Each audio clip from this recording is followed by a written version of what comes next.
Today we're going to look at the 4 levels of building a starter house in Hytale. So let's start with simply put, level 1.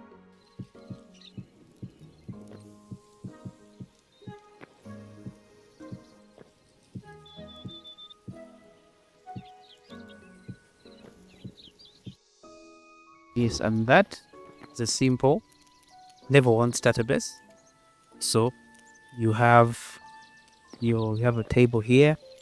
You have a couple furnaces. I always advise people to have like more than one furnace. In the beginning, you have your anvil, you have your armorer's workbench, you have your building workbench, your typical workbench, and your furniture workbench on one side. The crude bed, of course, which you're probably going to be using a lot in these early days. Couple of iron chests and simple wooden chests that you can easily craft. That is what would constitute basically a simple level 1 starter base. Level 2, we're working off the assumption simply that it's easier to collect wood in the early game than any other material in the early game.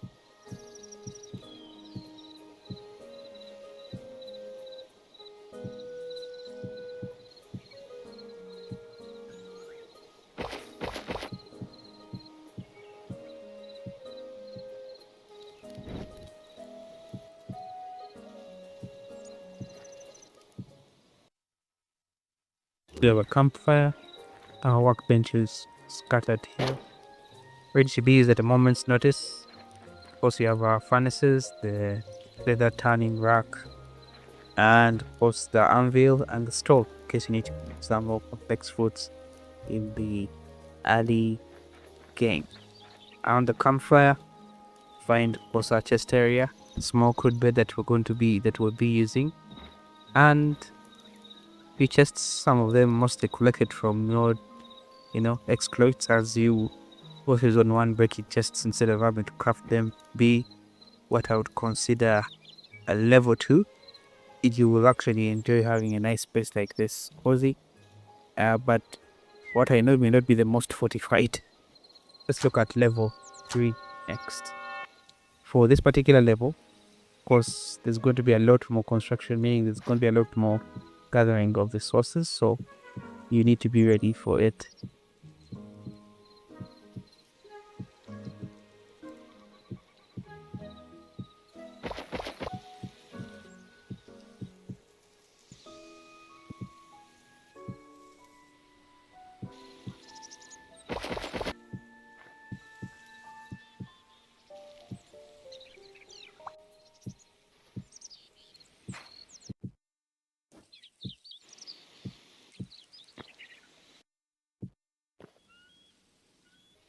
But when it comes to level 3, we have this simple but quite the extra effort little small base. Has an overhang on the side that has rough roof, so you need to kill a lot of sheep to get this cloth, but not too much. And the sheep is always available in zone 1. Looking inside, it's actually a nice cozy place. Your bedroom, couple high roll chests. Of course, on the outside here we have definitely the workspace outside here that is for the anvil and the armorer's workshop, and you have your chest area along with your tanning rack that you're definitely going to use. It's a nice cozy place that you get to enjoy. And at this point, this is probably going to take a few more days to build out and make look nice. So definitely you'll be watching out for the dangers that will be around, especially the fact that you are building in the plains. Let's look at level 4. For this stage, our job is to reclaim this abandoned outpost. First thing we did is remove all the soil that was involved here, such that we know where we're going to be building. Next, let's build the perimeter wall.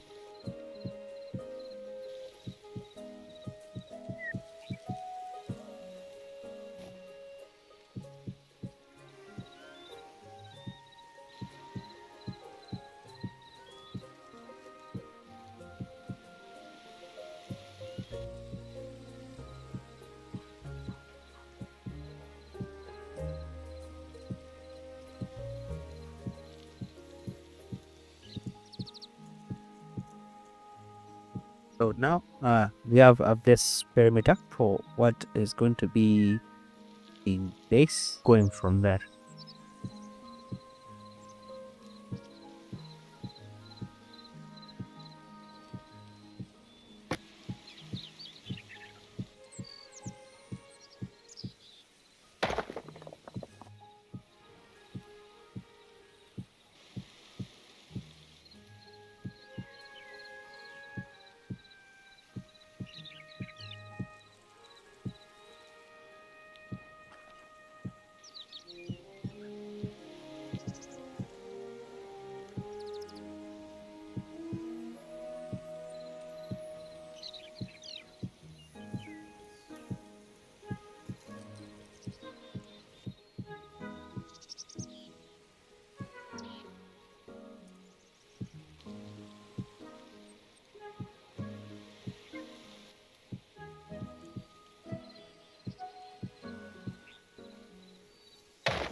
Here we are so far.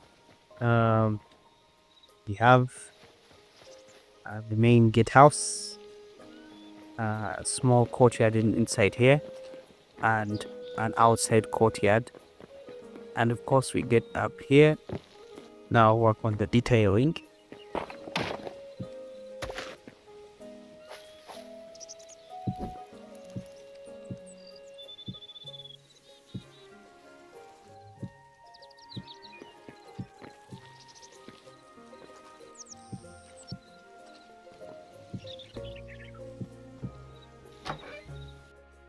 This is level 4.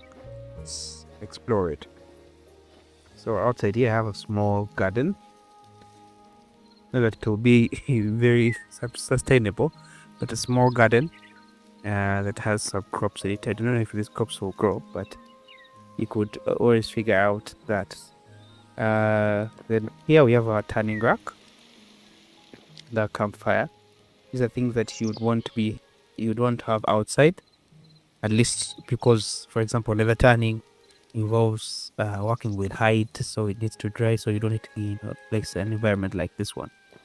Whereas the camp, well, let's just imagine maybe we have some soldiers we post outside or outside here, and so they sit by this small camp. I really wish this camp one it has the ability to be turned on, like when it is on here it can actually show the fire lighting. And here we enter our main courtyard. Left we have our chest area. We have our main forging area for weapons and smelting. We have a main work area which is down here, and of course the chests go all the way to the inside, so you have quite a lot of storage for the early game. We have the top area. This is probably where you're going to be if enemies are incoming. You're shooting them from up here. And then we have our main chambers, our main quarters up here. Which camera?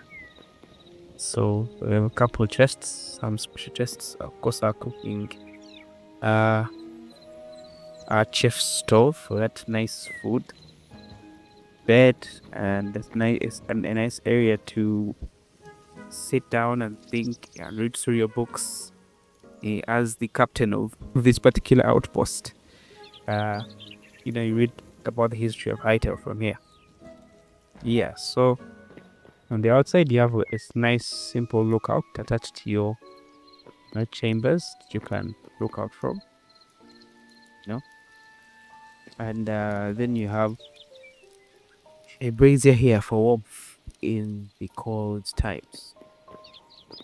So going around, this is just basically it's simple outlook. Basically, it acts as also a watchtower, so you have an almost 360 view of the area that you are in. With a couple of chests that you probably place in some special stuff. I have a couple of planters and some glowing mushrooms. These are for decoration mostly, not any specific design purpose. Mostly because they emit different lights, so at night this place would look quite nice. Yeah, so that's basically it.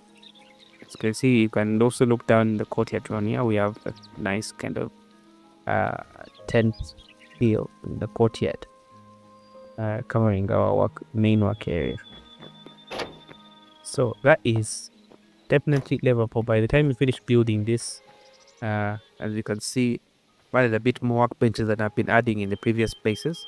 Because by the time you build something like this, you probably have progressed a little bit into your adventure, at least in zone 1. But build good stuff. For example, you may already have a tier 2 workbench for you to be able to craft this salvage's workbench. So you have it here in your forging area. But definitely this can be done within the first few days of you playing the game. The statues, if you're smart, you can always find the statues. You can always reclaim them from wherever you find the night statue. That's like that. For this being an outpost, the night statues made a lot more sense. There you have it. That's probably the wrap up for this particular video. I enjoyed building all the spots, all the different levels of starter houses that I have this video. And if you like any, tell me the one you like down in the comments. Tell me your favorite. Or tell me the one you'd probably most likely implement if you'd implement any of them. Otherwise, there you have it. See you in the next video.